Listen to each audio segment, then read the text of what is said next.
Et bonjour la France. On me demande une question, on me dit Jean, la personne a 46 ans, elle fait de la boxe thaï et du sambo. Elle me dit qu'elle veut laisser tomber une des deux disciplines pour pouvoir pratiquer, pour se défendre dans la rue. Qu'est-ce que je recommande de laisser tomber, soit le Muay Thai, soit le sambo? Ben, je tiens à ce que je pense moi, je te recommande de laisser tomber rien du tout. Pourquoi? Parce que le combat de rue il est différent. Le combat de rue est différent. La boxe thaï, ça va t'aider. Le sambo, surtout combat, il va t'aider. N'importe quel sport de combat va t'aider. Si tu peux cumuler les deux, parce qu'en sambo, vous avez du sol, alors qu'en Muay Thai, il n'y a pas de sol. Donc si tu peux cumuler les deux, pourquoi pas? Maintenant, ça doit t'arranger sur ton planning et voir un petit peu comment tu peux t'organiser dans tes journées. Mais je te conseille, si tu as fait les deux pendant de bonnes années, ben continue. Pourquoi? Parce que si tu pratiques pendant des années, que tu bien sûr, tu t'entraînes correctement, et ben, tu as encore plus d'expérience. Donc pourquoi arrêter une expérience en sachant que c'est sport de combat? Donc moi, vous le savez, dans cette défense, je favorise surtout les sports de combat. Maintenant, pour le combat de rue, c'est notre histoire.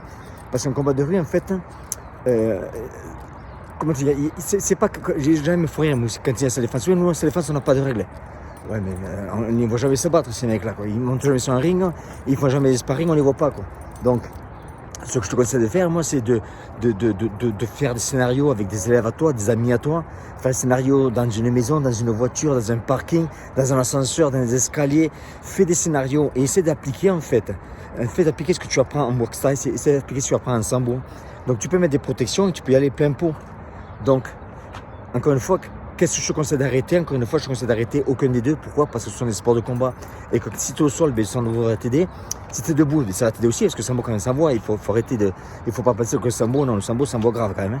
Parce qu'il faut savoir que sur un sambo, surtout sur un combat, le coup de tête est autorisé. Donc ça envoie quand même. Et le Muay Thai, c'est pareil. Le Muay Thai, c'est un sport de combat qui est fantastique, surtout pour le combat de rue.